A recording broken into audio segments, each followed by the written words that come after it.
episode of Utah Crossbow Hunter, where today I'm going to be fine-tuning the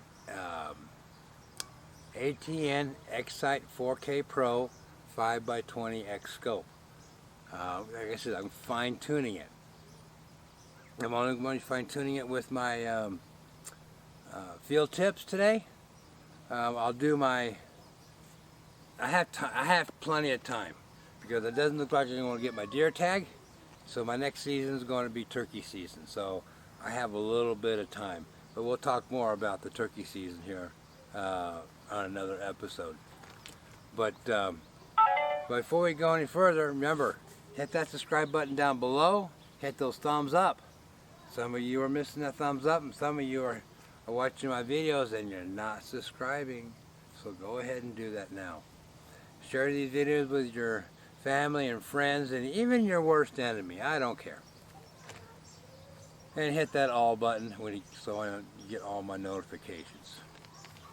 So it looks like I might be a little dark. I'm not quite sure. But I'm out here early in the morning. Got the shade right here. We're set up at 60 yards. So we're looking. So what we're looking for is flyers. As I'm fine-tuning my scope.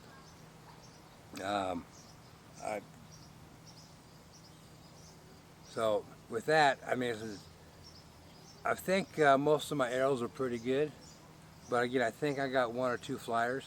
So what we're going to be doing today is two sets of 6. I got 12 arrows. I'm just going to be fine-tuning. So when I say fine-tuning, I want to make sure my scope is good, because later on tonight or in the morning, I'm going to be coming back out and setting my laser rangefinder. I have to do that in low light conditions so I can see that little red beam that's being shot out there. And they say to shoot, if you're going to be shooting at 100 yards or whatever, to try and have your rangefinder for the best optimum use set at the yardage that you're going to be doing. So I'm back here at about approximately 60 yards, setting up my scope. My ballistic rangefinder, my ballistic calculator is off. It'll stay off, and I'll only use the ballistic calculator when I'm using the rangefinder. Because so that's the only time you use the ballistic rangefinder or the ballistic calculator is with the ABL rangefinder. That's it. With the handheld, you don't have to. You can, I believe you can. I got to double check on that with the handheld if you can use the ballistic calculator. I'm not sure, but we'll find out for you. So that's why we want to make sure everything is good before we set the ballistic, before we set the laser rangefinder. So with that said, how about we do some shooting, and afterwards we'll shoot 6 shots, and after we do 6 shots, we'll evaluate the shots, and we'll go from there.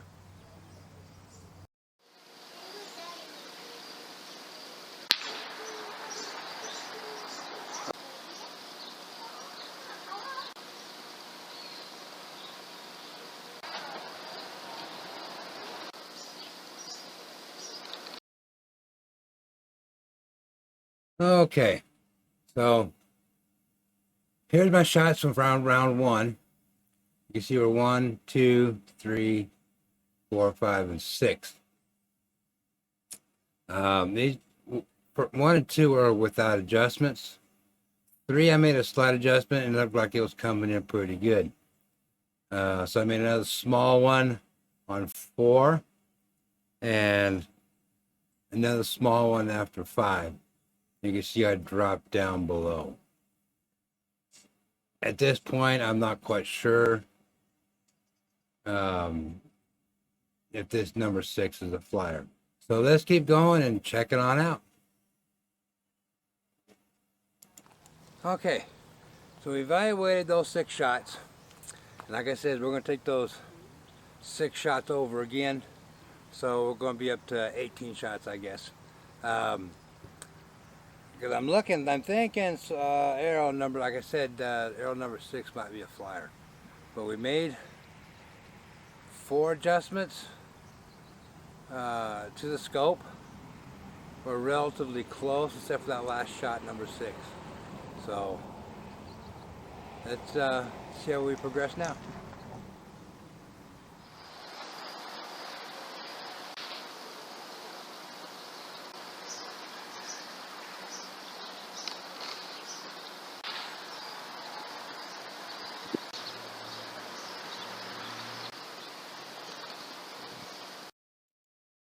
Okay, so here's shots 7 through 12. I didn't make any adjustments on those because I wanted to see where my arrows were flying. As you can see, they're kind of all over the place. And 12 was actually looks like it's the closest. So let's see what else is going on here. Okay, so I just noticed that my shade is kind of overtaking me with my exposure. I'm trying to adjust it the best I can for you guys. So you just seen those last 6 shots. 2 of them were pretty doggone close. The other ones are kind of off a little bit.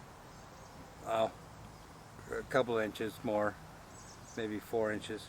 So I've decided that I'm going to shoot arrows 7 through 12, whatever it is, and see where we're at, and reevaluate.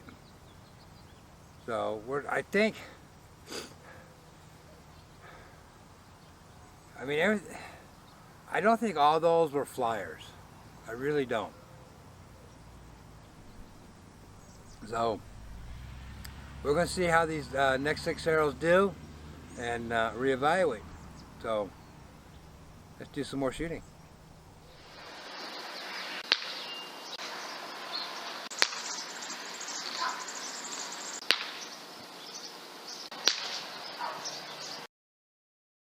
Okay, so this is, again, without making adjustments, arrows 7 are 7 through 12.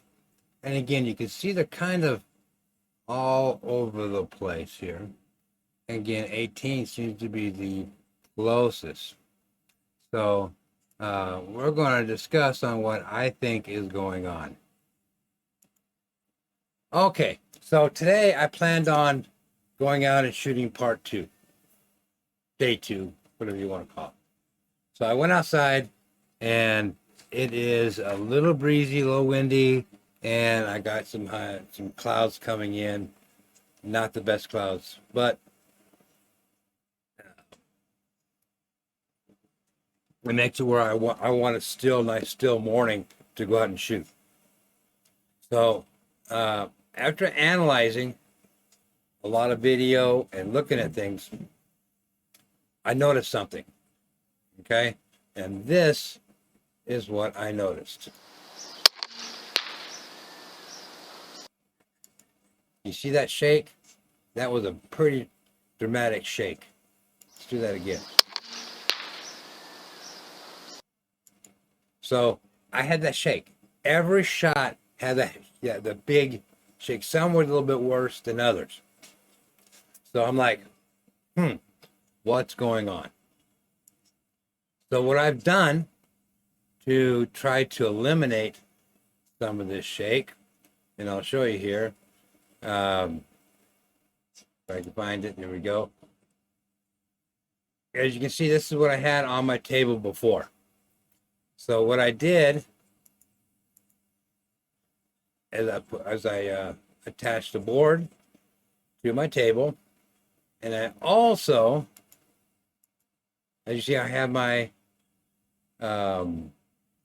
remote control mounted to my crossbow where my hand grip is. I wasn't happy with that anyways.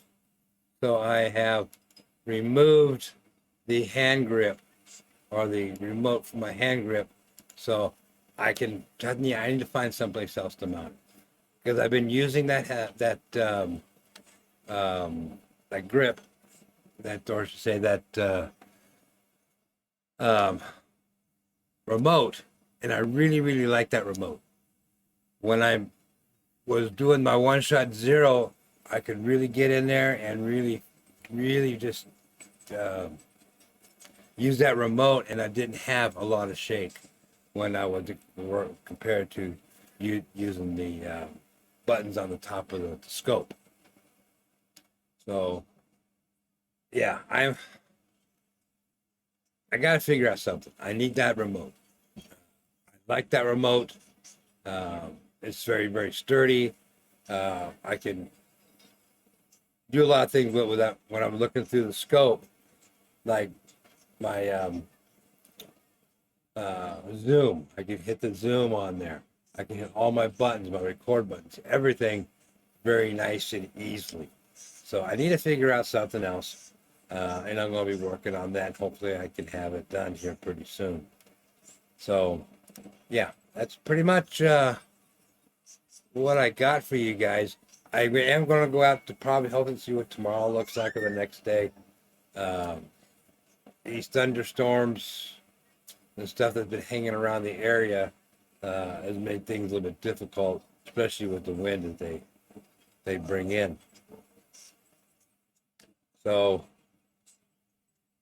yeah, we'll see how that goes, and we'll try again, hopefully tomorrow or the next day or whenever the storms decide to move out of the area, because they're not doing anything for us.